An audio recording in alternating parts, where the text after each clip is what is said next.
I think it is clear to believe in the power of ideas. Fresh thinking to the Manhattan Institute.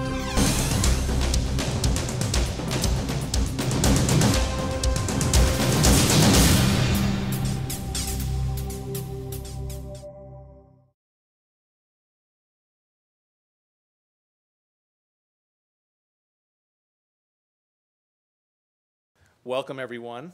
Good morning.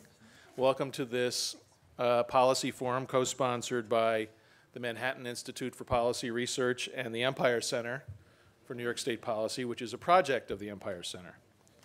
And before I begin, I want to extend our thanks to the New York State Health Foundation for its sponsorship of the study, and that is our subject today, and of this forum. We certainly couldn't have chosen a better time to take up this topic of improving access to health care. As you know, Democratic majorities in Congress with strong backing from President Obama are now considering 3 different proposals for reforming our nation's health care system. These proposals consume many hundreds, if not thousands, of pages and feature scores and scores of intricately related and complex provisions. But there is one thing they all share in common. In the name of improving access to health care, all of the proposals now pending with the majority in Congress aim to make the national health insurance marketplace more like New York State's. But is this the best approach? The study that will be presented to us today suggests that reform of New York's regulatory mandates, the very mandates that many in Congress now find so appealing, would create an affordably priced market for health insurance in New York without a need for extensive new government subsidies. Now, to present these ideas and to subject them to the test of rigorous response and criticism and commentary from knowledgeable experts in the field, we've assembled a distinguished panel, which I'll now introduce. First, our study's co-authors. Stephen T. Parente is director of the Medical Industry Leadership Institute and associate professor in the finance department at the Carlson School of Management at the University of Minnesota. He's been a principal investigator for a series of evaluations of consumer-directed health plans since 2002. He was a health policy advisor for the McCain 2008 presidential campaign, and lest you think he's a partisan player, served as a legislative fellow in the office of Senator John D. Rockefeller IV of West Virginia during the 1990s health reform initiatives and their consideration by Congress. Tarren Bragdon is an adjunct fellow at the Manhattan Institute.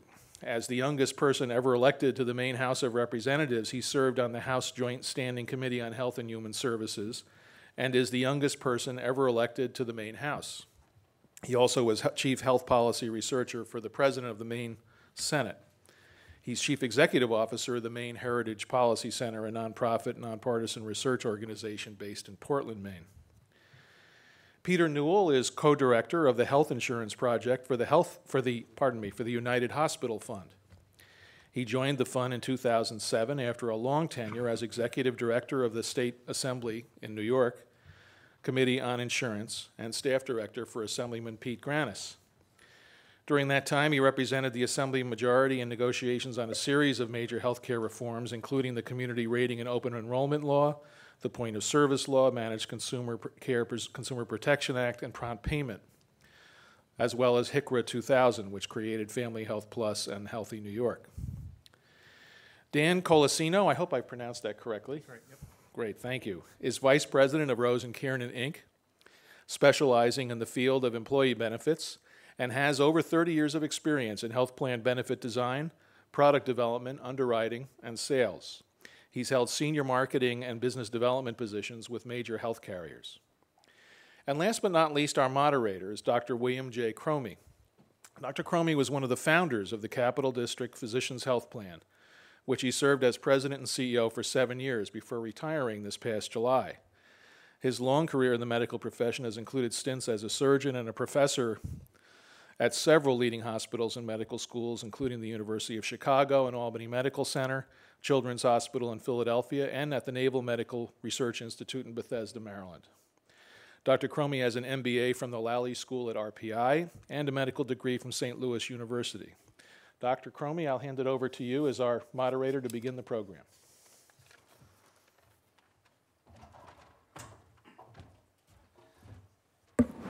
Pleasure, EJ. And this is very exciting. I think it's important to remember that this is focusing on a very specific group that I know our panelists will discuss in their papers. I would urge you at the very outset that when we have time for Q&A, to please keep your questions focused and not to make speeches. We want to talk about this paper and about the New York State and not the national arena. Without further ado, I'd like to introduce our first speaker, Stephen. Is it going to be Tarren? Tarren, okay.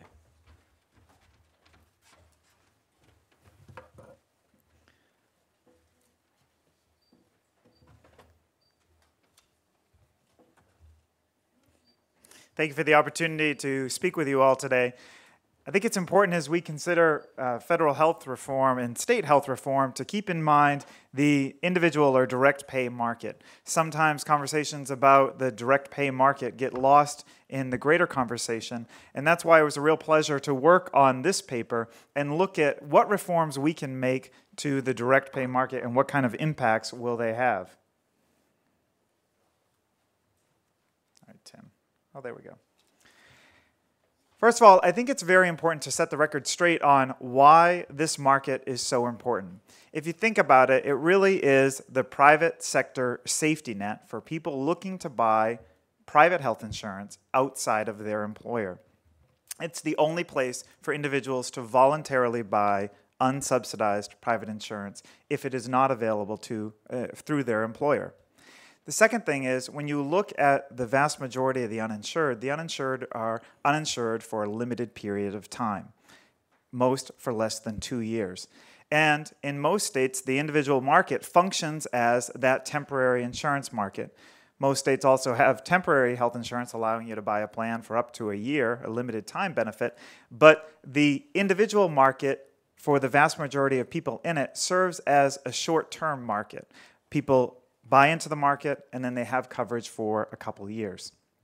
I think this is very important as well, because for many of us who get insurance through our employer, when we look at those individuals who are buying in the individual market, and Steve will talk more about this, we need to recognize that they're a very different group and are much, much, much more price sensitive than folks who are in the employer market. As I mentioned, the direct pay consumer is highly price sensitive and needs choice. This is some examples from the Healthy New York program, looking at the variation in premiums for the standard Healthy New York with RX coverage, all the way down to the purple on the far right, the Healthy New York HSA eligible plan without RX. And you can see what kind of premium variations are available. And when you look at the results of the Healthy New York market, you can see that price matters. In fact, small differences in premium affect significant portions of market share. For a 15% discount, 1 out of 5 Healthy New York subscribers goes with a plan without prescription drug coverage. That's how price sensitive that population is. These individuals, again, receive significant subsidies from the state, but that's how price sensitive they are. A couple years ago, they introduced a health savings account eligible plan. That plan has about a 22% premium discount, and we've seen significant growth in that portion of the market, going from 600 enrollees to now over 6,000 individuals choosing that, about 4% of the Healthy New York market. So these show little differences in premium compared to some of the modeling that Steve will talk about, it yielding significant portions of the market buying coverage. When you look at New York's current direct pay market, I think by any measure, and anyone would say, it's a complete mess. It's unaffordable by any measure. New York has regulated its direct pay market in a way to guarantee access to individuals regardless of health status. But what we need to think about is access is price sensitive. And therefore, these regulations have real costs. I only have access if I have money. For an individual in the city, you're looking at individual premiums beginning at $750 a month. For a family of 4, $2,200 a month. Now, one of the bills, the Baucus bill being considered today in Congress and the Senate Finance Committee, sets an affordability standard of about 13% of family income. saying a health plan is unaffordable if you're paying more than 13% of your family income on premiums. Well, how much would you have to earn for it to be affordable to buy in the individual market? An individual, over $70,000 a year. A family of four, over $200,000 a year. So even though we think of the regulations in that market as guaranteeing access to all individuals, because of the high cost of premiums, we're really guaranteeing access only to the extremely sick or to the extremely wealthy. Before we look at the modeling that Steve ran on New York's individual market, I want to talk briefly about the experience next door in New Jersey. New Jersey is a state that had similar regulations to New York. They had an individual market that before regulations had 157,000 people in this market. By 2002, the bar on the left, you can see that it was down to about half that, just under 80,000 people. New Jersey authorized what they called basic and essential plans. These are limited benefit plans, and they allowed premiums to vary up to 1-to-3 ratio. So the highest cost person in the plan could be charged a premium 3 times more than the lowest cost person in the plan.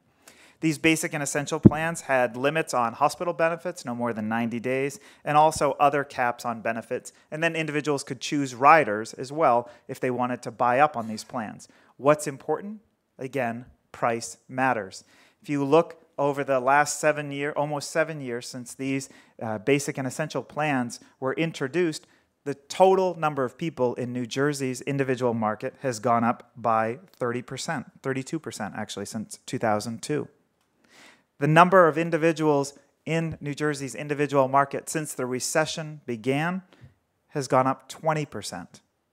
This is the private sector safety net. For people who are losing employer-based coverage, this is the place that they can go, and they're buying these plans in droves. You can also see that those 80,000 people who had the standard plans, that market was cannibalized as well, showing how price-sensitive these people are as they moved from those standard plans into the basic and essential plans that allow choice, have much more flexible premiums, and allow individuals to buy up with riders if they want greater levels of coverage. So again, price, regulations, and choice matter. And that's what we modeled with New York's individual market. Steve? Can I ask somebody from the Institute if it's possible to drop those lights? And also, Steve, there's a laser pointer up there at the top if you'd like to use it. Okay, thank you.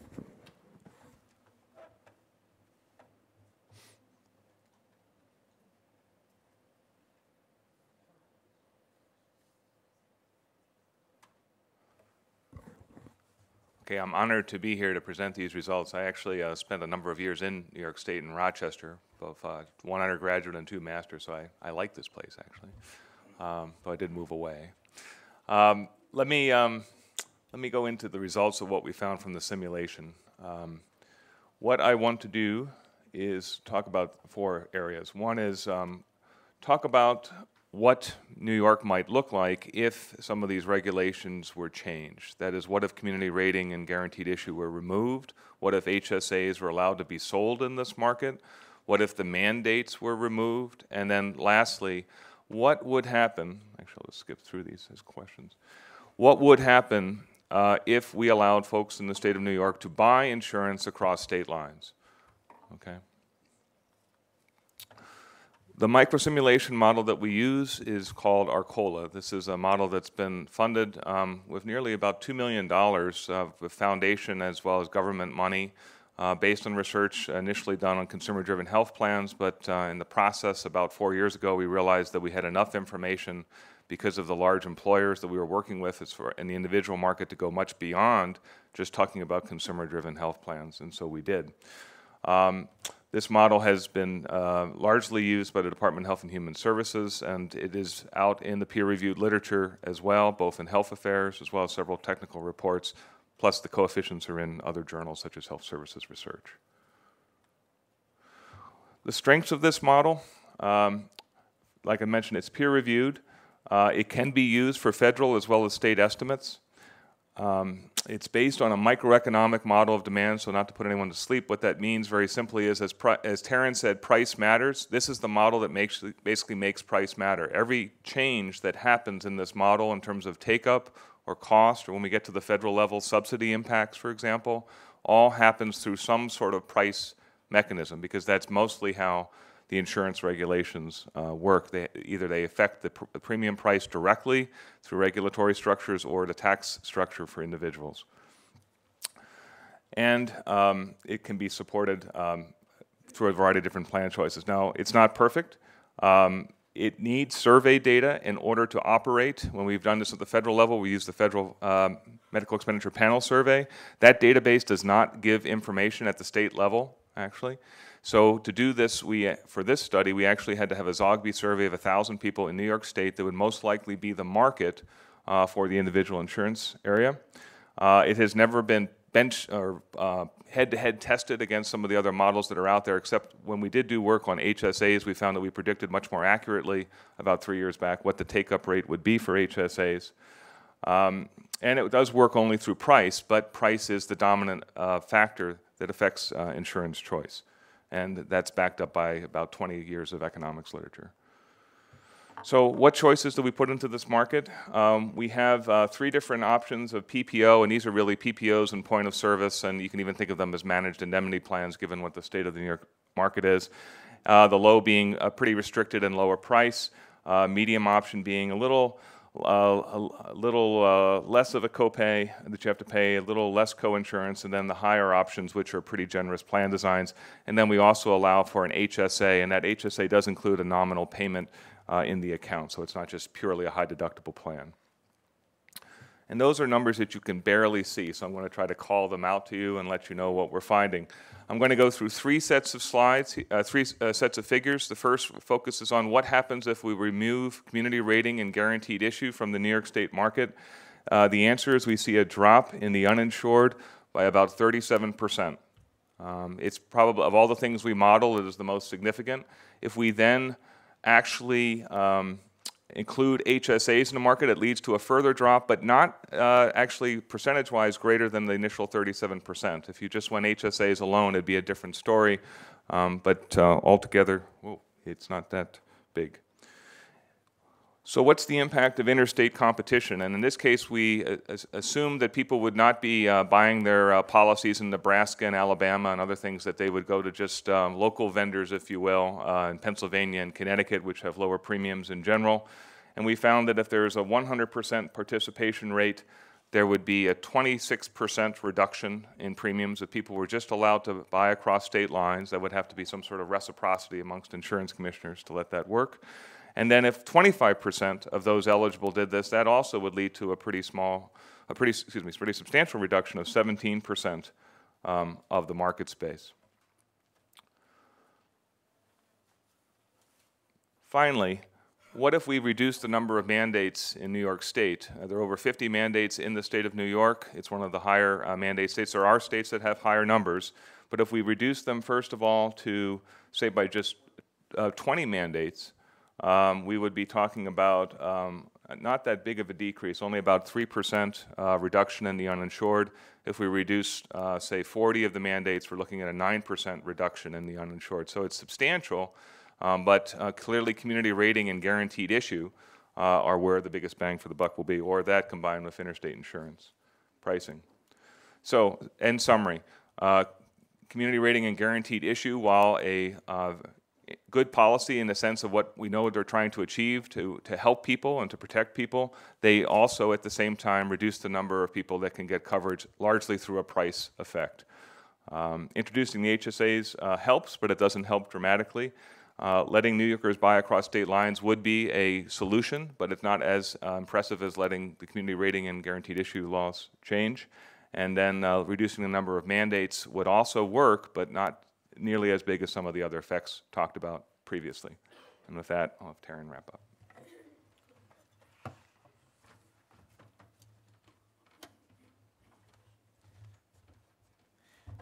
What Steve models would take New York's individual market from about 34,000 people today to over 800,000 just by allowing simple increased choice and better prices of premiums. Now that may seem like a ridiculous jump, going from the minuscule market that it is today of 34,000 to over 800,000. But one of the things that's really important to consider is if we had just kept pace with how big the individual market was in New York before in these reforms, again, as Steve mentioned, these well-intentioned reforms that just turned out to be costly failures in practice. But if we had simply kept pace, if you see in the middle column here, the laser pointer, right here, New York's individual market, if it just kept pace with the size it was as a percent of the population in 1994, that individual market today would be almost 780,000. If we looked at New York's individual market growing as it has nationwide, the share of the population that is buying individual health insurance is growing nationwide. If we had looked at New York's market growing like it has nationwide, then that individual market would be even bigger. So as significant as these increased take-up rates seem and as dramatic as the drops in the uninsured may appear, it's not unrealistic when you look at where the state has been and where it could be if simply private health insurance in the individual market was more affordable. The last thing I want to talk about is how you deal with individuals who may be shut out of a more price competitive individual market. Because in a compassionate society, what you want to do is guarantee access to all individuals. So very quickly, individuals who have certain conditions may not be offered health insurance coverage in a non-guaranteed issue market. And what you want to do is still maintain coverage or access to those individuals. First, we need to understand the scope of the problem. According to a study of almost $2 million individual insurance applicants, about 80%, 79%, received coverage, were offered coverage at standard rates with no conditional riders. Another 7% were offered coverage with a rider at standard rates. Only 4% were offered coverage with conditional riders, meaning certain conditions excluded, and higher premiums, and then another 10% were denied coverage. When you look at reforming the individual market in New York, what we want to do is create something that still guarantees access for this about 14% of individuals who may be denied coverage. That's a wise policy choice in a compassionate society. And in fact, 35 other states have these guaranteed access high-risk pools. So it's a policy strategy that most states incorporate. If we looked at how big this potential high-risk pool would be in New York, we can see that based on the national average, given what Steve's projecting the size of New York's individual market would be at over 800,000, this high-risk pool in New York would be between about 15,000 and 68,000. 15,000 would be if it were an average size high-risk pool. 68,000 would be if it were as big as the biggest high-risk pool as a percent of those individuals covered, which is in Minnesota.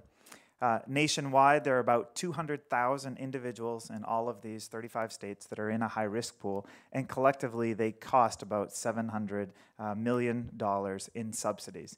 In New York, these subsidy costs for individuals going into this pool who are still offered coverage but pay about a 25% higher premium, the subsidy costs could be paid for by those people who are newly insured in the individual market by a small per member per month assessment of between $2 and $10 if that assessment were spread, as it is in many states, over the entire direct pay and small group markets.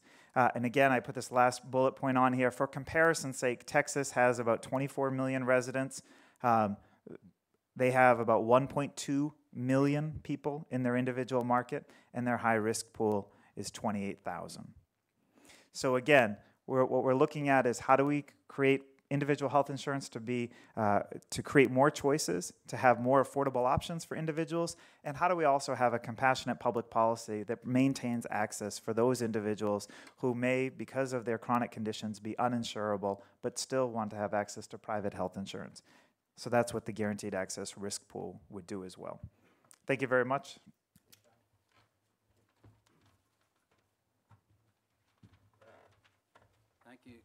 Thank you, Stephen. Tarren. Just a little help on page 17 in your booklet, and page 18 in the booklet, the 18 is Appendix 1, and it has the data that Stephen cited to help you get the numbers to understand how they got to the 37% number. The other thing is to reiterate the market that we're talking about.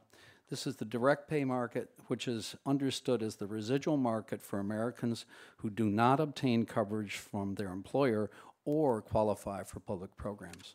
They're largely young, healthy, without dependents, above the poverty level, with over 60% earning over $25,000 annually, and 1/3 earning over $50,000 annually. This is the group that we're talking about, the direct pay market.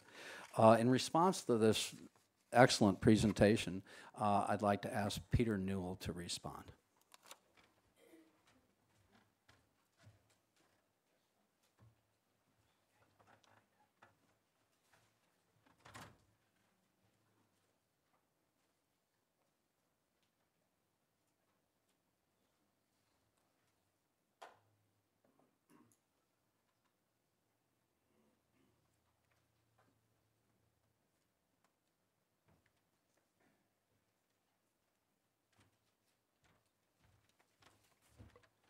Thank you, Bill.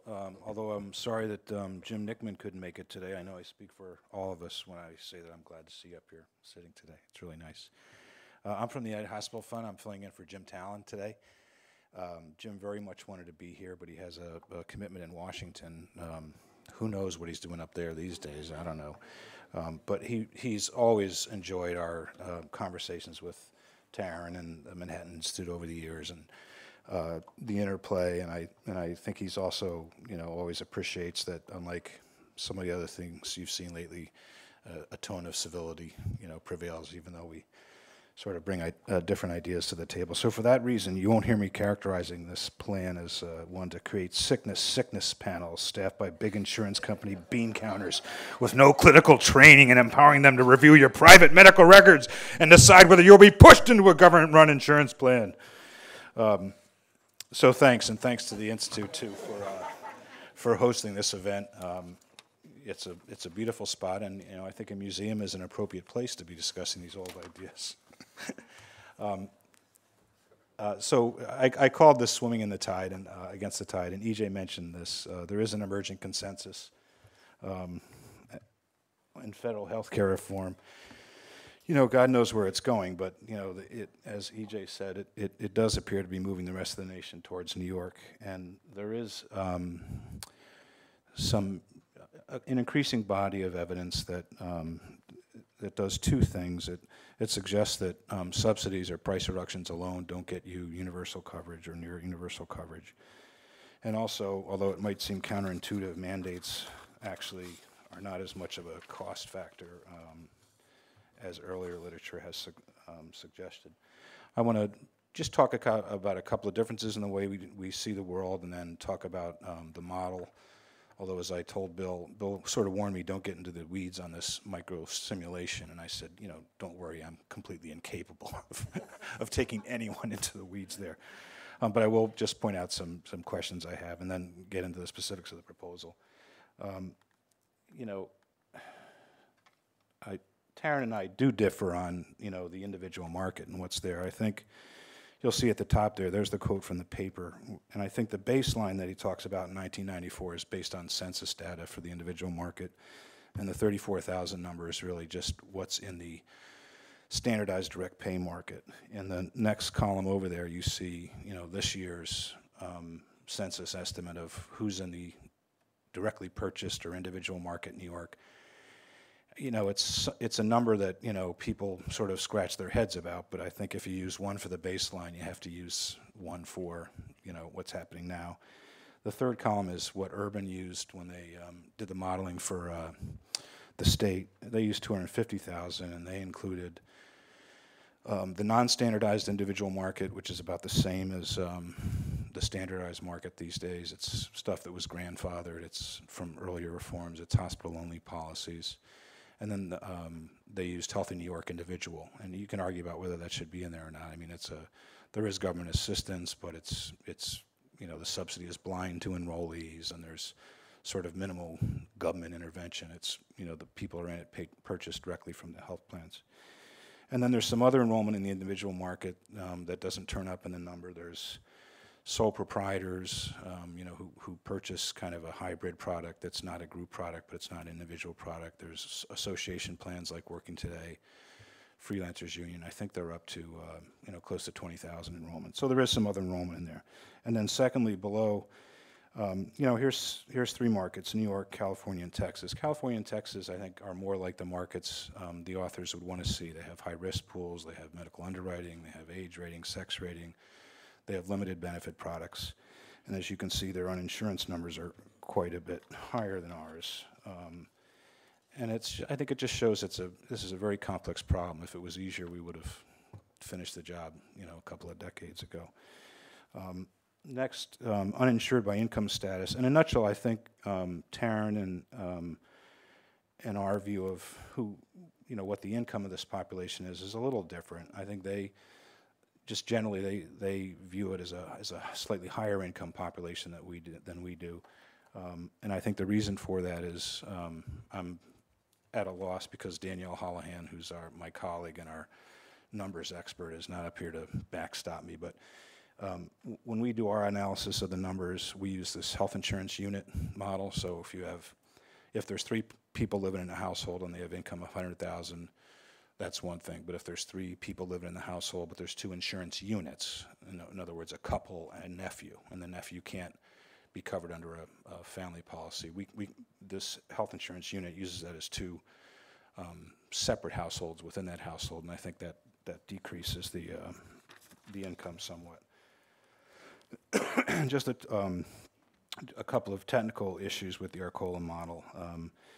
There has been a lot of research on the cost savings that you get from eliminating mandated benefits or having bare bones coverage. I just cite one study there, but there is actually quite a bit, and it does seem counterintuitive, but there's been a lot of congressional testimony about it in this season. There's good studies from the state of Texas Insurance Department, this New Jersey study that Alan Monheit did, the Maryland commission that sets hospital rates and does health care work.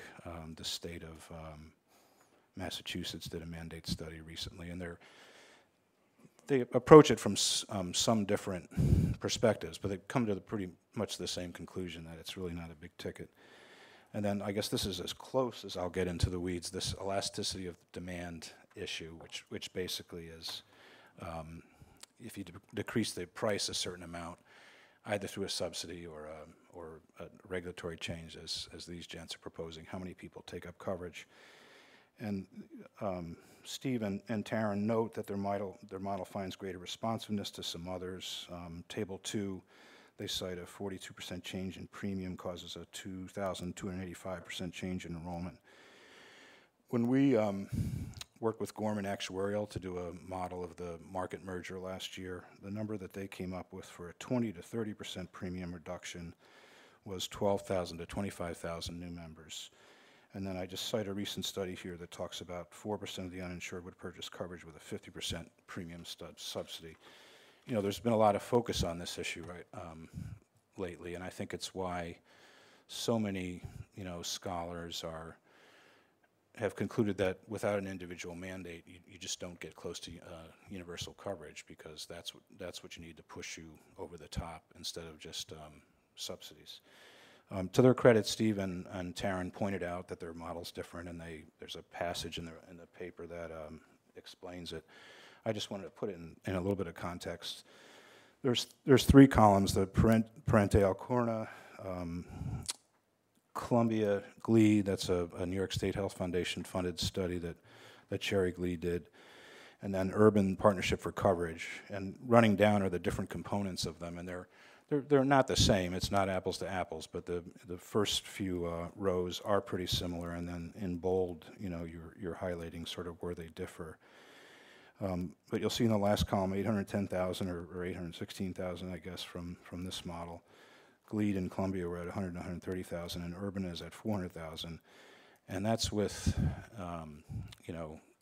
direct pay and small group and some subsidies. So just putting it in context. I'll also point out that the paper talks about how Urban used this Trim 3 model, but actually it was they don't use that for health, so it was their health insurance policy simulation model. And then finally, the last two bullets are federal bills that apply to the small group market, not the individual market, but they embodied similar contents. They would talk about, interstate sales of insurance, association plans forming across state lines, eliminating mandated benefits or preempting mandated benefits. And the results there actually nationally are sort of less than what we see for New York, just for the direct pay market. In fact, there was a Lewin study of the ENSI bill that actually showed a decrease in New York. So just getting on to sort of the main components of this proposal, the first one is repealing community ratings. So that means, rates based on age, sex, health status, and occupation. I think it's important to keep in mind that most of the rating rules are distributional, so they don't add costs or subtract costs. They move them around. So this table on the right there is from an actual health plan rating model submitted and approved in New York State. And you'll see that, the first category is age and then sex, male and female. And so one effect of it is to push, those costs from males to females. You see females, paying double the rate. I should mention, the way these things work, they're based on a value of 1. So 1 represents sort of what the average premium is, and then these fractions are what the person's rate would be based on their demographics. So you'll see under this scenario, the first impact is to shift premiums from men to women, and you'll see that women don't really even out into this age 50 to 54 category. The second effect is costs go from young to old, so you'll see in the first column there the 0.45, and then in the bottom row 3.311. So I think one of the interesting questions, and one of the questions that I think Congress is going to be discussing is the amount of variation you're going to be allowing between the cheapest and the most expensive. This represents about a 500% or a 5-to-1 ratio. There's been some talk of 7.5 to 1. New Jersey has a ratio of 3-to-1 in their market, in some of their markets, and 2-to-1 in their others. Massachusetts is a 2-to-1 state. It's very important because it really, if you have like a 500% or 700% ratio, one of the arguments people make against community rating is that we need to change it to get younger and healthier risks in the pool, which I think is a good goal. But I think if you have a very, very high ratio, the subsidy stays in each of these age brackets. So you have a 20-year-old that's subsidizing a 24-year-old, but the benefit that you get of bringing younger, healthier risks into the pool is minimal. So maximum variation, I'm not sure if that was part of the model or what these guys have in mind. I think there is a small group market impact if you do this, and they were quite clear that they were not looking at modeling impact on government programs or the small group market. But if you're running a small group market and a direct pay market side by side, as most states are, if you have age rating in the individual market but not in the small group market, then some employer groups will just plainly do a lot better by giving their employees a check and saying, and go buy your own coverage. And then industry and occupation underwriting would also make its way back into the New York market. For other populations, health plans have factors just like these for age and sex, where they rate industries, based on their age. It's about, there's like usually a 30 to 40% difference in rate for that factor of the rate. So it's very good to be a banker. It's bad to be a uranium miner or a bartender or a worker at a dry cleaner. That's sort of the scales. And I apologize to Steve. I know this is very close to his heart, this idea. Somebody was actually kind enough to send me your interview on NPR after Obama's speech. So, but I just never really bought it. I mean, they've changed it to refer to both, limited to Pennsylvania and Connecticut. I just, we have a system now where we have regulation by the states, each state, and you could certainly make an argument that that's a cockamamie way to do things. You know, we may have regulation by the federal government or sort of jointly by the federal government and the states, but I don't really think it makes sense to have the system governed by one state, which I think is the likely result. You know, you'll see sort of a race to the bottom, and just for the same reason that people incorporate in Delaware, they'll open up operations in other states. Continuing on my heretic mode, here I question HSAs. And as these guys pointed out, there is some ability to purchase HSAs for individuals in New York. It's certainly not as widely available as they would like, but obviously it is a healthy New York product. Within this sort of non-standardized market in New York, there are opportunities to purchase these things from Freelancers Union or the New York State Bar Association or some of these sole proprietor products that are available through outfits like, you know, the Health Pass or Long Island Association or Chambers of Commerce. But I think the big question is, you know, are they how relevant are they these days in a healthcare policy discussion? And I guess I'll just run through the bullets quickly. The health plans are making the consumer-directed tools available pretty much across the board. You know, all the things that people thought that consumers should have to make informed choices. I think the cost sharing in the market, you know, by any measure, has really sort of is leapfrogging, you know, the HSA cost sharing. There's, you know, 7 or 8 different types of cost sharing attached to policies. I think consumers, you know, may not know the value of, you know, the cost of an MRI, but they're feeling the cost increase because the premium increases are being passed on to them. And then there's a lot of HSA policyholders that don't have HSAs. There's a lot of employers that make them available to employees and don't contribute.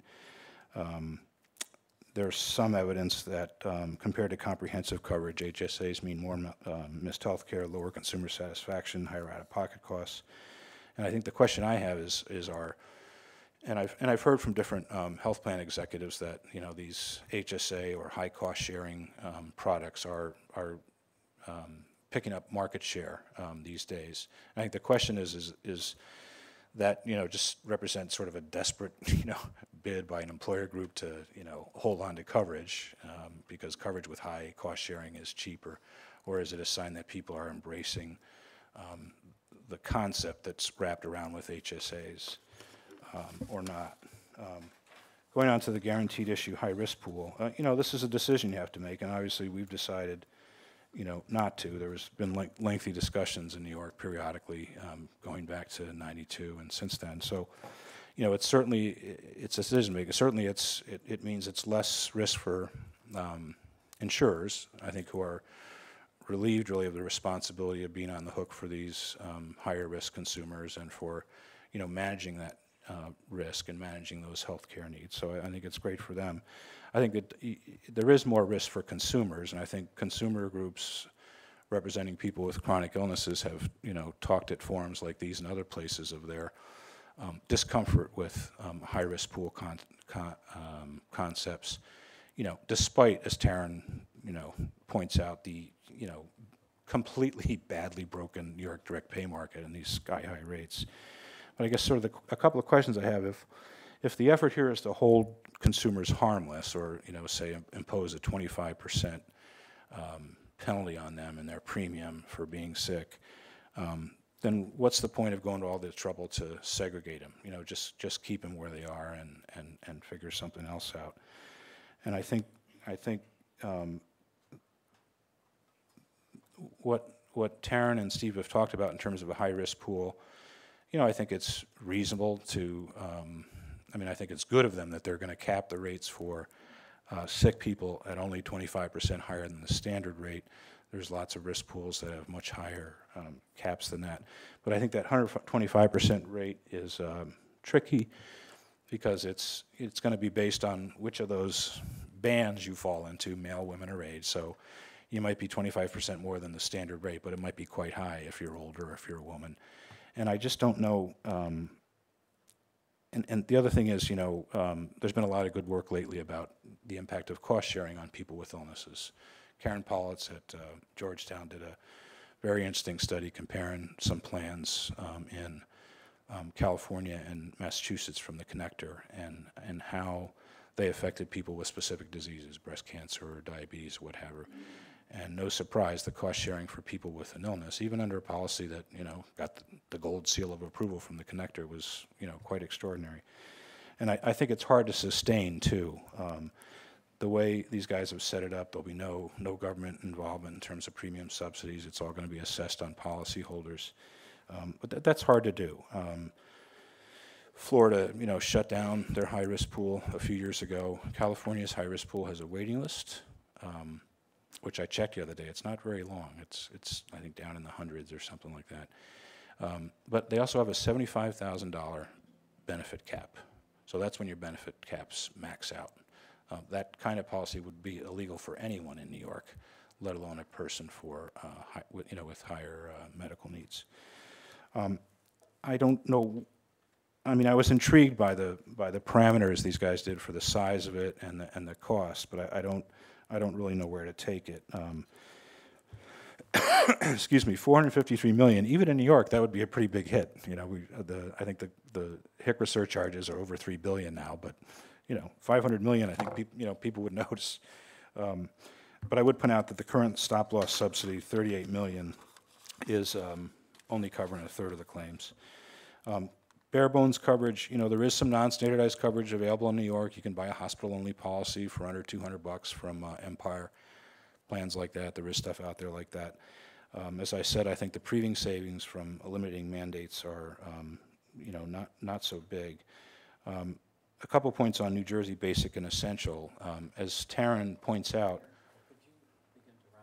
yes, that's fair. Well, you'll see what's there. I think it's fair to say I should wrap up. I guess the one thing that I want to stress is this first quote, which is from Paul Fronstein, which is not, you know, he's not a bomb thrower. He's a very respected scholar, pretty conservative. And he points out that in health insurance markets, choices are highly interdependent. So, you know, what you choose or what government, you know, makes available to you to choose affects other people. And I just think, you know, having a market where you can buy whatever you want, whenever you want, with whatever you want, benefits you want, is really a prescription for disaster.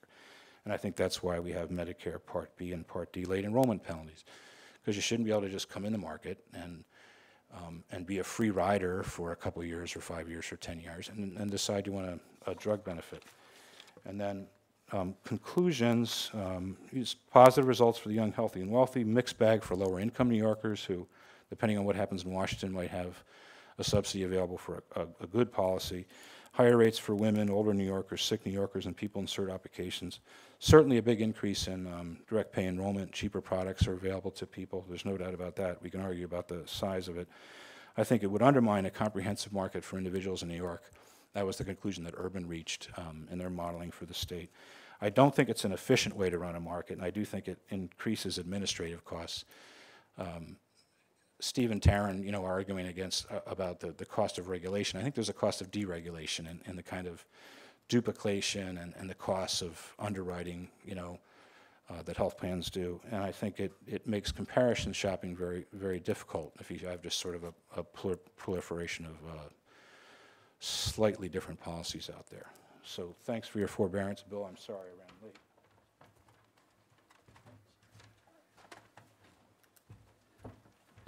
Thank you, Peter, for a very erudite rebuttal. Next, thank you. Dan Colosino will give the perspective of the insurers and underwriters.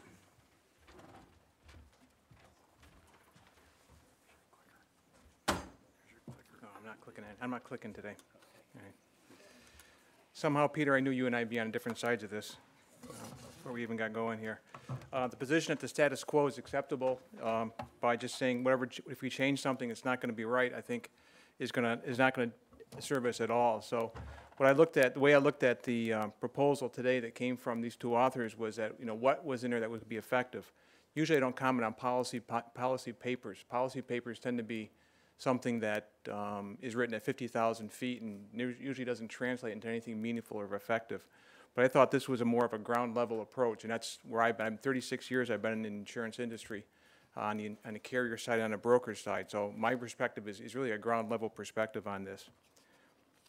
We're looking at the national debate right now. Health care reform has kind of changed from health care reform to health insurance reform. I think because it's easier to get your arms around health insurance, the health insurance market, the health insurance industry, than it is around the health care industry because it's so wide and so diverse and has so many issues with it. So when we look at some of the proposals here, the question has always come to me, well, what do you think is going to be passed this year?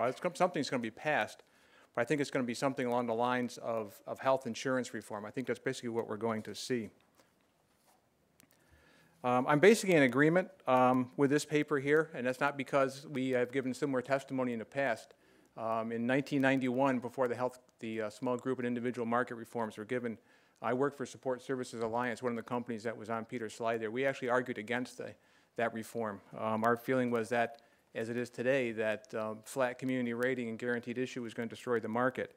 As the paper points out, the decline in the individual market began in the early 1990s, coincidental with the passage of the small group and individual market reform bills. So as soon as we saw that flat community rating and guaranteed issue happen, and we saw an exodus of carriers from the state first thing, but then we also saw a decline in the individual market because of that, because the rates went up tremendously. I don't think that's acceptable. I think things need to be done to change that market. And I think a couple of things that are pointed out in this paper that was presented really get to that. Our point then is the same as it is now. If we're going to use insurance as a financing mechanism, which appears we are, then we have to understand that it is insurance, and there are certain principles of insurance, not man-made rules, but just the science of insurance that need to be followed or it's not going to work. The presence of insurance shouldn't increase the frequency of a loss. Just because you have insurance doesn't mean you need to use it or have to use it. We've seen that in some situations.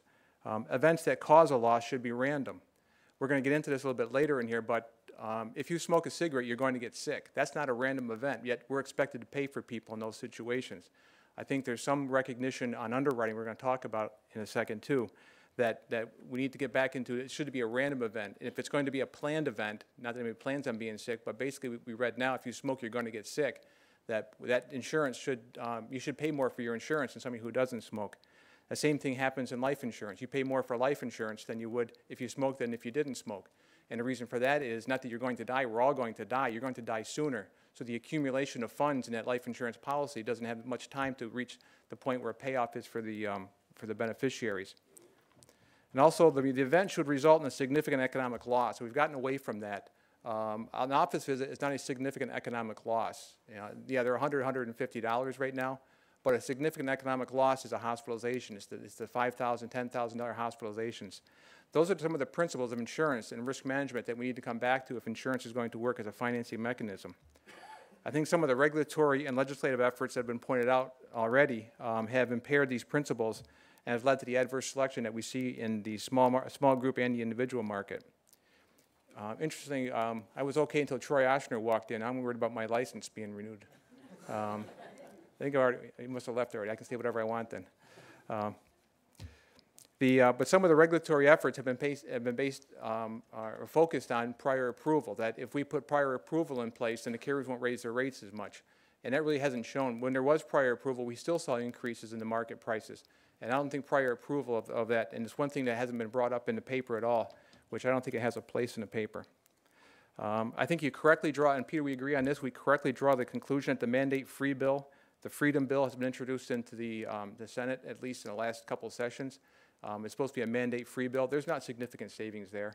Any of the mandates that have any kind of impact at all, you would have in any well-designed program, and the rest are just chump change. So it's not really a big impact to go to a mandate-free program. So get right to the recommendations to allow underwriting. As I said earlier, this is insurance. It's based on risk management and the proper pricing of insurance. Flat community rating is not insurance, it's a tax. So we need to get back, if we're going to use insurance, we need to use it in the way it's intended to be. The point I was making earlier is that 70% of the cost, and this comes from the Center for Disease Control, not from Dan Colasino, 70% of the costs that you pay for in your medical plan are from preventable lifestyle behaviors. These are things that don't have to happen. If there's going to be meaningful reform, that's where it has to come. It's from everybody out there. No politician will stand up here and say, the reason for health care costs is you, people sitting out there. It's people overweight, people that smoke, people that lack of exercise, poor nutrition, don't wear seat belts, and so forth. That's what's really causing a rise in health care. And that's where I think it needs to be focused. Allowing underwriting in those programs will do that. Not underwriting to sick people out, as it's currently being said, but to underwrite poor behaviors. Right now, when people come into the pool, if you're going to put them in certain pools, you're basing it mostly on a health assessment of some sort or an application. You need to get more detail on that to find out what their lifestyle behaviors are. Do they smoke? Are they overweight? Are they exercising? Are they congenital conditions they have no control over? I think a distinction can be made there. Good health is apparently not enough of a motivator for people to stay well. That's one thing that we've learned, again, on the ground level. People won't take care of themselves just because they'll be healthy. They'll take care of themselves if there's an incentive to do it. You basically have to pay people to be healthy. It's a sad commentary, but it's true. We found this when we put in our wellness and our health and productivity programs in our employer groups right now, that to get them to take a health risk assessment, to participate in a smoking cessation program or an exercise program, if there's an incentive, you get much, much higher participation if there's no incentive. If the motivation is, look at here, you'll be healthy, and in 10 years from now, or when you turn 65 or 66, you're going to be healthier, and you won't have to spend as much of your disposable income, what's left of it, on health care. That's not enough of a motivator. If you give them $25 for going to an exercise class, they'll come, but not if they just be healthier. It's sad, but that's the way it happens to work. In fact, you'll see, and I think it's Senator Baucus's bill, it does mention that there is a surcharge allowed for smoking. We talked about those rate ratios, how far it is from the bottom rate to the top rate. I think there's a 1.5 to 1 ratio allowed for people who smoke. So there is starting to be a recognition of the fact that some of this stuff is preventable. And it's nice to spread the costs over everybody, but not if the costs are being incurred almost directly by somebody and they have control over that. Broader education and outreach is mentioned on this. There has to be a more, hi Troy, we were just talking about you. We need an effective distribution network. You won't believe how many people that call that have no idea that there is a Healthy New York, that there's a Child Health Plus, there's a Family Health Plus. The ads are on TV. You've all seen them with Governor Pataki when the Child Health Plus and Family Health Plus plans came out. The health department, the health insurance website is an excellent source for people to go to. It has an excellent resource to find different insurance programs, whether it's through the health department or through the insurance department. People don't know where to go. I think the exchanges or the navigators that are mentioned in the current congressional bills are probably a good idea. If there's one place people can go and know I need to go there to get insurance, then it's much easier than saying opening the phone book, clicking Yellow Pages, and finding the first insurance agency you come across. And we're not the first insurance agency. By the time they get down to us, they've been through quite a bit of people looking for insurance. I'm not sure if the broker distribution network will be successful. We can talk about that a little bit later. I don't want to get into it now. Basically, a lot of work for not a lot of money. But there are brokers who will specialize in that as well. But it was mentioned that that Child Health Plus and Family Health Plus should be available on an unsubsidized basis. It is now. Child Health Plus you can buy if your income is over the limit. You pay the full cost of it, $215, $230, somewhere in that range. So that is available now. Also, the bill passed last year allows Family Health Plus to be sold to employers. Not many carriers have taken advantage of that. It's an expensive program and it doesn't have any flexibility to it, so I don't think you'll see a lot of a movement towards that. And finally, the high-risk pool, and that's where I have a different suggestion on this. Underwriting people and placing them in a pool, whether it's a high-risk pool or the general population, assumes a static health condition. What we find, though, is that people move in and out of that cost, out of that area. 77% of the people that are high cost this year are not high cost next year, and weren't high cost the year before. In fact, a third of my background is underwriting, so I'm not speaking off the top of my head. There is fact behind this. A third of the people who are high cost this year only had $500 in cost last year. Predicting cost is becoming more of a science. There are predictive modeling programs. Every insurance carrier has them and uses them, and they're very good and they're very effective. You have to have claims data. When somebody comes to you for the first time and all you have is an application with 5 questions on it, if it's a short application, it doesn't give you enough to place them in a proper pool. What happens is, as I said, those people that cycle in and out of that high-cost area are coming from the low-cost area. If you think of the bell curve, you've got high-risk people at one end. It's about 20% of the population, about 80% of the cost. In the middle, you've got 60% of the population that are medium risk. They may have 2 to 5 risks. Risks, again, are smoking, not wearing seatbelts, and so forth. And at the far end, you have about 20% that represents about 10% of the cost. Those are the healthy people. What we see over time, and studies have shown this, especially ones from the University of Michigan. If you know D. Eddington, a lot of the studies he's done on wellness show a lot of that the people that are in the medium category start to migrate towards the high-risk category. So if you've got them in the general pool, eventually some of those people are going to become high cost. The high cost, high risk mechanism is over here on the high risk pool. My suggestion is you put them all in the same pool and use a pooling point like we use with Healthy New York. Healthy New York has a pooling point of about $30,000 to $35,000. Claims over that are absorbed. Now, if the cost is not borne by the policyholders, I think that's a good idea because it's actually borne by some money from the tobacco subsidy that was received and the HICRA money that pays for that high-cost pool. But we do use that mechanism of we'll call it putting a margin of some sort into rates for people right now to subsidize adverse selection. When we have an employer that has two different health plans, a high-cost plan and a low-cost plan, we'll put an adverse selection factor in a low-cost plan to help subsidize the cost, because what's going to attract the low-cost plan are low-cost people, and they need to subsidize the high-cost people to some degree. So it's not a mechanism that's unknown of. But again, I would say that on that high-risk pool, that if you put everybody into the same pool and put up a pooling mechanism for everybody over a certain point, again, it works fine with Healthy New York. You saw where the costs are on Healthy New York. It's extremely less expensive than the individual pool. But the other thing, the Healthy New York program has an advantage. For the longest time, you only could get into the pool if you didn't have insurance for the last 12 months. We know the uninsured people are generally low income, but they're healthy.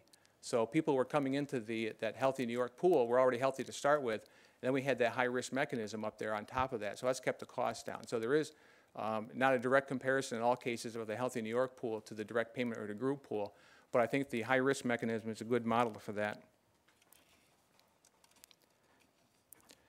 So just let me summarize here, because I know we're a little bit short on time, that the findings in the paper, I think it's a ground-level approach. I think it can work. I think there's some advantages to it. Again, we gave the same testimony, as I said, in 1991. We also gave it to the New York State Partnership for Healthcare, which kind of got buried along the ways here. But we had the same idea that underwriting it's insurance. You have to treat it like insurance, or it's not going to function as it should. And you'll end up with a poorly performing pool like we do now. So thank you very much.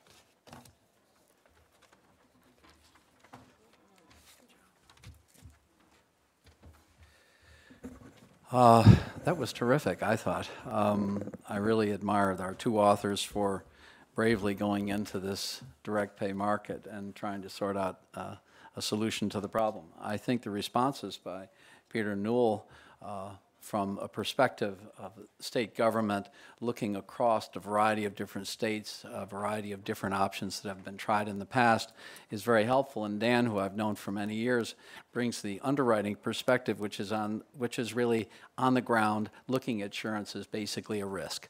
And what you have is a broadly distributed pool, and the issue of 80-20 and managing risk across broad groups of people help you understand that.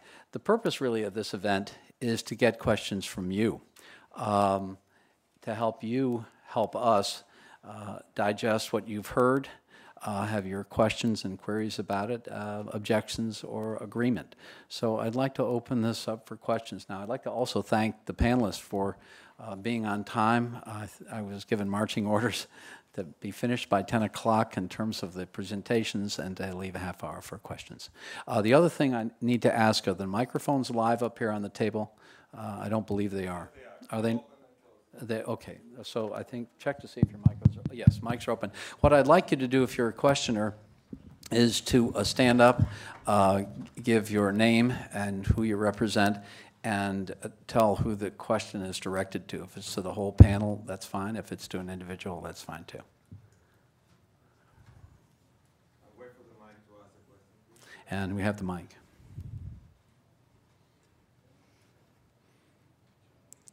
Can't believe people are so reticent. Here we go. Paul Howard from the Manhattan Institute. I was wondering if we could get the panel to kind of engage with each other, particularly around this question of underwriting and risks, and the effect, the question that Peter Newell brought up, which is, what is the real price effect that you see versus what he sees, and the effect on take-up rates? If you could engage on that. Yeah. Okay. So a few comments. Actually, I was scribbled about 9, but I'll keep them down. The issue, first of all, about the response on premium is a valid issue, but keep in mind, if you look at what New Jersey did and what the response was after they introduced it, and you did a back-of-the-envelope elasticity calculation on that, you might see a similar sharp number. Premium matters a lot in this market, and I think one of the reasons why our model might be, if you will, closer to the ground than other models typically are, is that the data that it's drawn from that built the responses was actually from the ground. They came from roughly close to 300,000 covered lives of insurance choices across large employers and small employers, and actually looked at true human responses facing different plan choices, including the high deductible plans, which quite honestly all the literature cited by Peter doesn't even have a clue on what the HSA responses are, because all the federal survey data is underrepresented for the HSAs. That's the sad truth about it, is that the federal surveys that are done today are usually a 2 or 3 year lag. Literature published in 2007 is based on survey data typically done in 2003 or 2004, given the peer review cycle. And the HSAs weren't introduced until, in terms of full flower, 2004 in terms of seeing responses. I guess, Steve, my question is, did you just call me clueless, or the data clueless? No, I called the folks who actually managed the MEPS survey a little clueless to not oversample HSAs, given how much money and interest went into it for the Medicare Modernization Act. To oversample that to see what the true response is would make a much more robust health reform conversation today, and that was something they should have done 5 years ago. Have they done anything recently with the federal employees? I know there was a couple of GAO studies on that population. Have they done anything recently on that? Not enough, because once again, to keep it down on the ground, you need to look at the claims data for the federal employees. There are about 5 or 6 federal employers or federal employee health plans that constitute about 90% of the entire FEHBP market. So the National Association of the Blues, we always think of them as a trade organization, but they actually manage benefits for about 5.5 million people. And then GEHA, the Government Employee Health Association based out in the Midwest, they constitute the other 26%. Neither of those organizations give that information up to actually see what's going on. So then you get to the Aetna data and you have no fair comparison compared to what the other market is doing to know exactly what the elasticity estimates would look like. Very frustrating. Matter of fact, we had money from the federal government to look at that and actually had to switch course 1 year into it because essentially we got stonewalled in the end by FEHBP and the National Association. Peter, can I ask you about, to expand a little bit, because I didn't mean to cut you off, but near the end when you were talking about the NZ bill and the across state lines, buying insurance across state lines, because that became an issue with NZ and the Association Health Plans, and sort of the concern about the dive to the bottom, as you said, which I thought was very interesting, and what might happen, and how the states objected, and also the organizations like the American Diabetic Association, AARP, the people who are the vulnerable population. What seems to happen, and what concerns me a lot about the marketplace, is the community-rated risk pool gets diluted by experience rating. What happens is the pool deteriorates and the rates go up. And what happens with purchasing insurance across interstate lines allows organizations to cherry pick the healthy. Yeah, I think it's a very legitimate concern. I remember that sudden burst of activity around the energy bill, and you and some of your colleagues actually, I think, were very effective. And it was an interesting time in New York, because you saw, our market, like many states' market, has changed dramatically over the years. So you really saw the beginnings of a fissure between the more national healthcare plans and then the regional healthcare plans. And I think New York really has some stellar health plans in regions. Your old plan, Independent Health up in Buffalo, MVP, west of here in the Mohawk Valley. These are the non-for-profits. Yeah, and they're just very good health plans. And I think the thing they have in common is they have pretty strong, sort of physician IPA involvement, in the management of the plan. And it's not easy for those types of plans to survive. They got to compete against for the national account business, with blue cards and what have you. So obviously that was one, I think, impact of the NZ bill that was defeated. And I don't think it's over yet. I mean, there's an ongoing discussion about this cross-state line stuff, although the Baucus mark seems to think of it more in terms of compacts between state insurance superintendents, where they would agree to sort of market across state lines. You know, certainly your comment about accumulations of risk is an important one.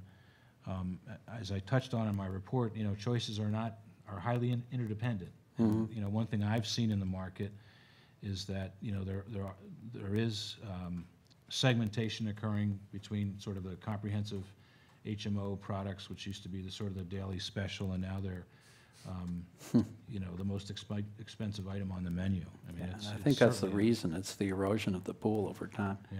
I was interested in, Stephen, in how you perceived this interstate purchasing in your paper. I have to keep careful that the hairs on my back don't raise. Actually, this issue, I didn't adopt this because I was working for the McCain campaign. Actually, it was the other way around because I was studying at the McCain campaign called me.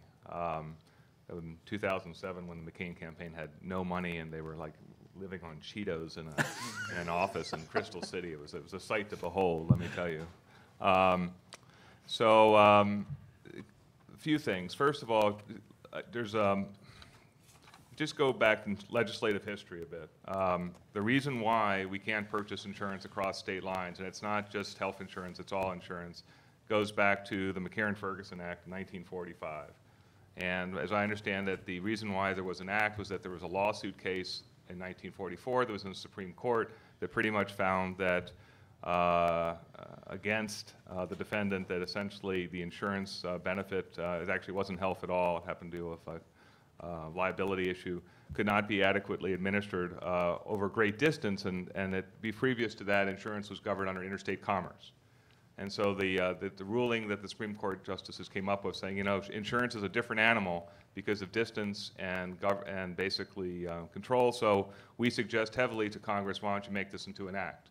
That's 1945, and the problem I have today, logically, is that the large group health insurance market that is through ERISA since 1974 has made the Supreme Court argument moot, because the health administration benefit is clearly a national, in some cases international, thing that's going on with national provider panels. Prescription benefit management companies now dominating, that are national, that dominate 95% of the market space. About nearly 60% of the under 65 insurance goes through ERISA that is exempt by McCarran-Ferguson. Doesn't relate to this paper at all, but the point being, this is what intrigued me about interstate, given that there has been this exception, and if you go by political economy in terms of the median voter theorem, the median voter cares about this. This is how they're getting health insurance. That's what usually carries an election. The interstate folks are in the minority position. The question is, well, what could this look like? You know, just a little bit of background. When I was in New York State, I spent some time working for I guess it's Excelis. I'm not sure if they changed their name back to Rochester Blue Cross Blue Shield. And I worked for that IPA plan. I know exactly what you're talking about, the physician-led movements. I mean, part of what I did was work with those physicians to keep their costs down and watch them do it. Have great respect for that. At the same time, what I struggle with now, 22 odd years later since that experience, is most of the major blues are contracting out the things that I was doing for them as a programmer to United, to Aetna, to Cigna, to other basically third-party organizations, because they don't have the bandwidth to do it themselves. And this is the question that sort of I struggle with, which is if at the end game in terms of public policy, if you're trying to increase the level of coverage, as much as I actually can count the people at Excelis as friends, even many of them still to this day, the larger public policy issue is coverage. And if they go out of business and more people get covered, that's probably the greater good. So that's why I think if you look at just pure premium price, which is what the interstate competition issue is about, that's fine. I guess go ahead. Dan? As a broker, obviously you'd like to have as many options available as possible for your client, but I can't agree with the interstate sale of insurance. If there was something inherent in a Pennsylvania policy that would make it cheaper, other than a cherry-pick pool, then it would be fine. But they're using the same physicians, same providers, same hospitals here as everybody else is, as the local providers are. So if the Pennsylvania insurance happens to be cheaper than the New York insurance, it's because of the pool that they're covering. It's not because of the cost. The cost of the care is the same. And if they're able to negotiate lower costs, then fine, that's one thing. But for the most part, they're using the same doctors, same hospitals as an Excelis is, or as CDPHP or MVP are using. So what makes that interstate, out-of-state insurance policy cheaper? Well, it's the pool. And that's you're causing adverse selection in the pool again by doing that. So I have always been against that interstate sale of insurance. Everybody play by the same rules in the same state. One part we don't agree on, I guess. But you will agree it's an empirical question. In other words, if you have people that starts coming over because of price points and they're healthier, and it actually swarms the pool, it could actually distribute the risk more and it changes the game. Possibly, but they're in a different pool now. They're in this pool over here with this carrier, and this pool over here it's just gone up. So you've raised the price over here by doing nothing. These people haven't gotten sicker. It's just the pool has changed, the mix of risks in the pool. But as an underwriter, how do you factor in community rating, guaranteed issue, and the mandates into your premium prices? With margin. With margin. Right. Yeah, because that's what, Bill mentioned that. That's what's happening in the HMO pool, which includes large group and small group community rates right now. Experience rating has taken the best risk out of there for the groups of over 50.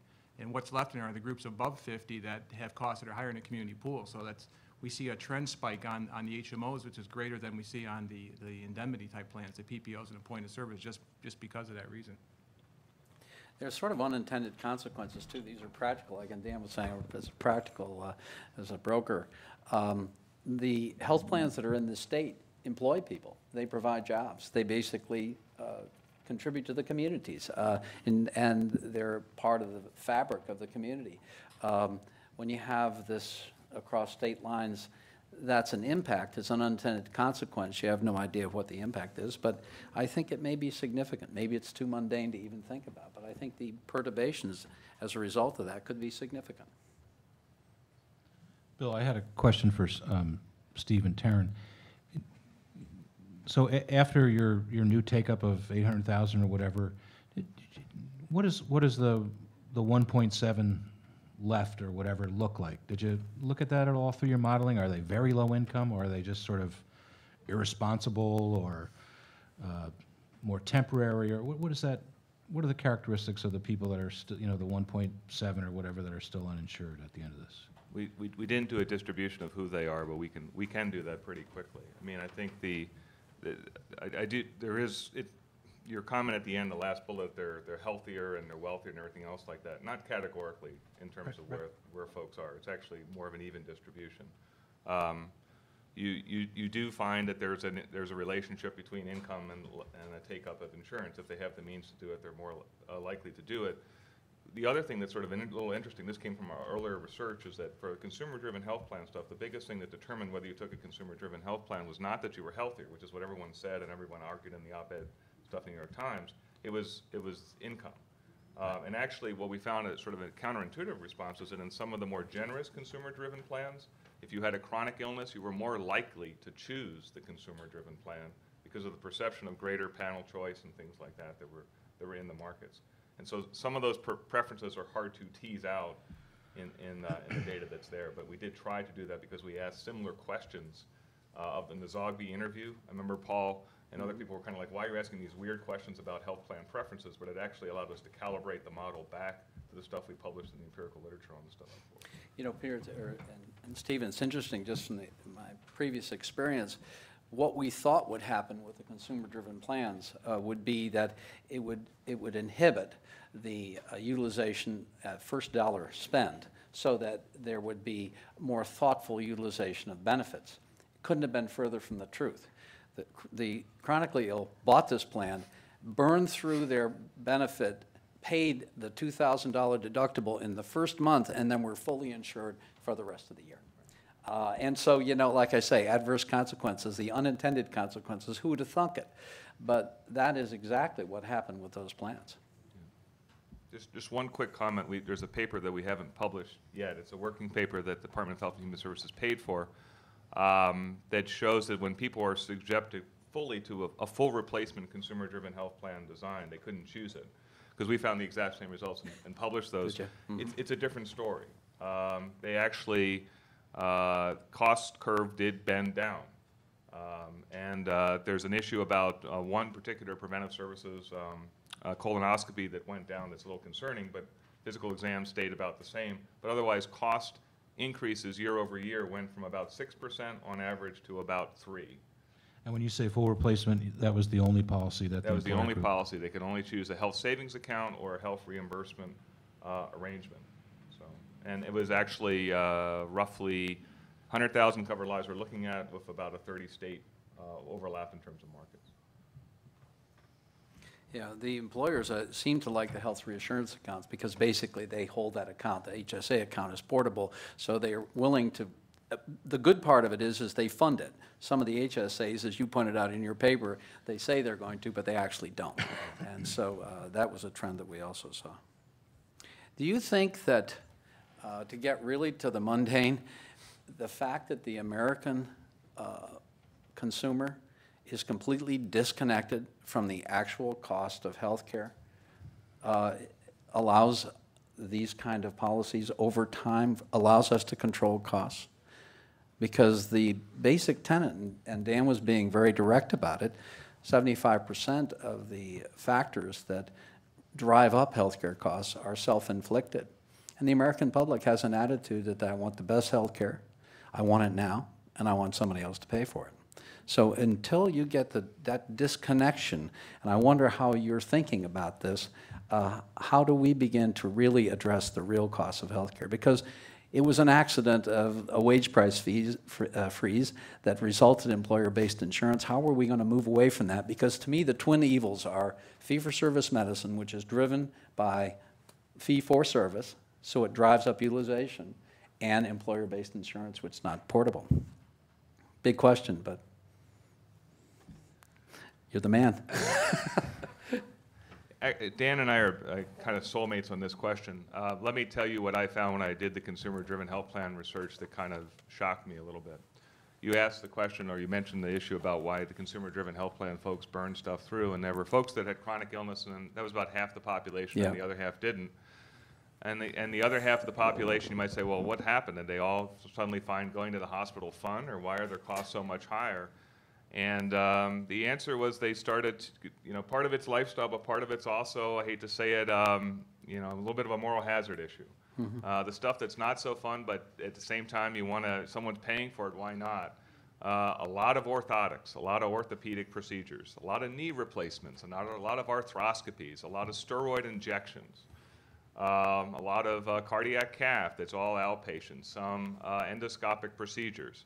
Now, not that anything like this is wrong, but most of it falls under the threshold of a high deductible plan of about $7,000 or $8,000. And the other thing is 20 years ago, it wasn't generally available as a technology choice. So if you want to know one reason where the costs are going up, not to be cruel about it, I'm sort of right at this threshold myself, it's baby boomers passing the dime on to somebody else to be able to continue to run or to swim or to do the lifestyle choices that they take as entitled. That goes beyond what you're saying, but part of it's lifestyle and behavior in a sense that I didn't have to pay for this, and there's a different expectation about what health insurance happens to be about. And I personally believe that everybody needs to get close to a right to have catastrophic insurance, something that is out there in case there is an emergency that you can't cover out of your pocket is there. But that's not been the debate. If you look at the Baucus amendments, everything in the last 3 days has moved it toward affordability. I score these things. I testified in front of the House Energy Commerce Committee. I'm getting emails every day about these things, and the cost of Baucus bill probably just went up by $300 billion in the last 2 to 3 days by basically increasing the subsidy amounts in terms of where these things are. So it's a big concern. And it's actually, I think Dan's right, it's a debate no one can have. If someone actually comes on the legislative floor and says, I advocate catastrophic insurance because I'm pretty sure that's going to bend the cost curve down, they're done. That's right. Questions out here? Nobody's been provoked by any of this? Questions amongst each other here? Oh, yes, here we go. I guess I struggle with the... Could you identify yourself? And I'm sorry, Kent Gardner with the Center for Government Research. I guess I struggle with whether individuals, whether consumers are capable of the kind of risk management decision that's necessary to make healthcare tractable. And some of the points that you were making earlier, that that there's a sense in which once the genie got out of the bottle, the only way that we bring things back, and Steve, your points about consumer-directed health plans only working if in fact it's a mandate. I guess the struggle I have is the only way I think we can restrain costs is by being a little more honest, a little more owning up to the fact that there is that we have to do things to people, that we have to force people to behave in different ways, and that the median voter is never going to accept that. That we have to force people to go into the consumer-directed health plans because they do work. Because if you change the incentives for people, I'm an economist. I mean, incentives work. If you change the incentives for people, it will change their behavior. The problem is that changing their incentives is the only way you do that is by some form of compulsion, and that's exactly what consumers aren't going to be willing to accept. So, we've had this free ride for a long time. And now I think the jig's up on that in terms of our ability to continue to manage healthcare the way we have in the past. And yet I don't see voters being willing to accept that level of compulsion. I mean, you can see it from grumbles about single payer. Well, that's going to lead to rationing. Well, folks, rationing is what we got. The only question is how we do it. So. Yeah, we do economic rationing now. It's financial rationing. Well, we do. Yeah, that's a question to anybody want to respond to that? Another question over here. Microphone, EJ? Oh, I'm sorry. Hi, my name is Dave Oakley from Nat Phelps and Phillips. I'm just interested in this study, looking at the numbers on page 24. You point out that the high-risk pool that you propose would not be self-sufficient in the premiums it collects, and therefore you would have an assessment on other people who are insured, whether it's the individual market or a small group, to subsidize that of a various amounts. So really, you're really imposing, the high-risk pool imposes costs on other people who are insured to fund the high-risk pool and the people who are in it, which sounds like basically the risk sharing that is integral to the function of insurance in general. Isn't that essentially the same thing as what New York does now? Not that our direct pay market is perfect and our benefit package, but by the insurers passing the money on, the costs on to other people who are insured in a community-rated pool is effectively 6 of one, half a dozen of the other, isn't it? No. Thanks for the question, though. The issue is that if you are going to make premiums more flexible and allow to rate based on risk, then that you'll be able to attract more people into the risk pool because suddenly those younger individuals who make up the vast majority of the uninsured will be paying a premium that's reflective of the value proposition of the insurance product they're getting. What happens right now under community rating is that you drive up costs for those people so that economically it's not worth them paying $700 a month for the direct pay plan that they can get right now, so they'll choose to go uninsured. If you have a flexible regulated market, then that individual will probably be paying $170, $200 a month, have more people in the market, and then spread the costs of still those high cost individuals who are essentially the only people in the market right now across a broader population. So it's a question on whether you do it sort of on the front end, if you will, through community rating, or if you do it on the back end where you target the subsidy just to those people who need it. What community rating and guaranteed issue does is it says we're going to treat everyone the same to give everyone the same level of access. But in reality, what you're doing is you're pricing based on the higher cost or highest cost individual, and therefore the lower cost individuals don't have the economic incentive to go into the pool. That's why you saw with New Jersey's experience, when they opened up what was available plans to be purchased, people came in droves. Even though they're limited benefit plans that I bet a bunch of us wouldn't want to have, these are individuals who wanted some coverage, but they had a price point. Well, I agree that it has price impact, and that's helpful. I think you're sort of blaming an awful lot of New York's problems on community rating alone, which I think is incorrect. I think I certainly agree our market is completely screwed up. And I think that the limited benefit choices are a significant factor in that. But I think to sort of pin all that on community rating, I think is a little bit, incorrect to pin it all on that. I just don't think that's the problem. I think more of it is directed subsidies. For example, we have a subsidy program, which Peter described. Now, unfortunately, that subsidy money goes to anyone who can afford it, whether they need it or not, rather than directing the limited subsidy dollars towards people who really need it. And also, I think we have a fundamental structural problem, which is once the direct pay pool sort of goes bad, everyone else went elsewhere. I mean, I think if you look at COBRA, if you look at the governor's new program for insurance to people who are 29, you look at Healthy New York, all of which are well-intended good steps. What they've really done is given everyone a route to get coverage somewhere else other than, God forbid, ending up in the direct pay pool, which is obviously the worst situation. So what we've really done is we've destroyed the market. It seems to me to blame the whole market problem on community rating per se, for those of us who I must admit are community rated believers, is unfair. But that's not to disagree that the market is completely screwed up, but I don't see how you can pin it on community rating. Well, but I think the fact remains that only 5 states are guarantee issue community or modified community rating out of 50.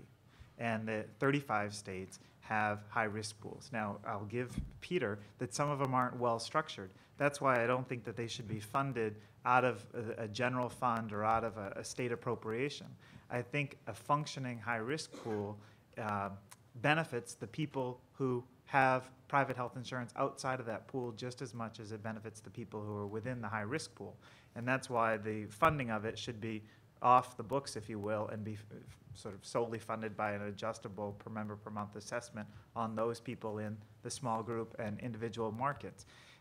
I think what's important is to step back and think about, what does government do well? Government subsidizes things well. Government doesn't run insurance well. And what high-risk pools say is, in a compassionate society, we are going to take care of this specific population because it's the right thing to do. And we're going to do that by directing subsidies to them and to only them. What community rating does is it says, we want to direct subsidies to everyone, whether they need it or not. And what happens is all these unintended consequences of you then drive people out of the market, and the individuals who you're most trying to help over time, as we've seen in New York, get priced out of the market. And so you really become a market where nobody's taken care of. So the purpose of the high-risk pool is do the compassionate thing, but also have government set up and do what it does well, which is subsidize, but have insurance, provide insurance to those people who don't need subsidies. I think that has to be the last question. They would like us to end on time at 10:30, but I don't want to shut you off, Stephen, if you'd like to comment on that. Just quick comment there. The Minnesota market actually, I think, would be more comparable to what New York might look like rather than Texas and California. Texas and California have a non-U.S. citizen issue in terms of folks that get counted into their levels of uninsured. Minnesota doesn't have that issue as much on the Canadian border. New York has 700,000 Understand. of our uninsured. Understand. But proportionally, probably not as much as California. I don't know about that. Well, one other thing, it may not affect the market as directly. Minnesota has had a high-risk pool market since 1977-78, their MSHA program. It's funded in part the way Tarren has suggested it's doing. Minnesota also has on the books a law that says there will be no for-profit health insurers in the state, just to show how progressive, if you will, that state tends to be. Yet they do not have a community rating or guaranteed issue law on the books. And the reason why is they believe that the high risk program that they've been sponsoring has sort of directly addressed that issue as best they can. They have their equivalent of a Healthy New York program with Minnesota Cares, they call it, that sort of reaches out to different folks. They have actually a pretty aggressive provider tax that pays for that program as well. But Minnesota's level of uninsured now is cruising at about 7 to 8%. A lot of people credit the high-risk pool design for at least 3% of that, or could go up to 10% if you didn't have that necessarily in place. So the points of all this is that it's sustainable, it's possible, and it can be a counter to guaranteed issue and community rating. If I'll just, 2 seconds. I don't think you can make a case that it's sustainable. I mean, there are disastrous high-risk, Minnesota aside. I mean, there's just disastrous high-risk pools, many, many examples of them. And I was under the impression that even in Minnesota, which everyone agrees is one of the better run ones, periodically, state government there has to bail it out. They make periodic sort of emergency, general fund decisions to bail it out. So it's not sustainable just on a premium tax or provider tax. It becomes the responsibility of government. And when that's the scenario, you could easily end up like you are in California, where your benefits are over when you have $75,000 in claims.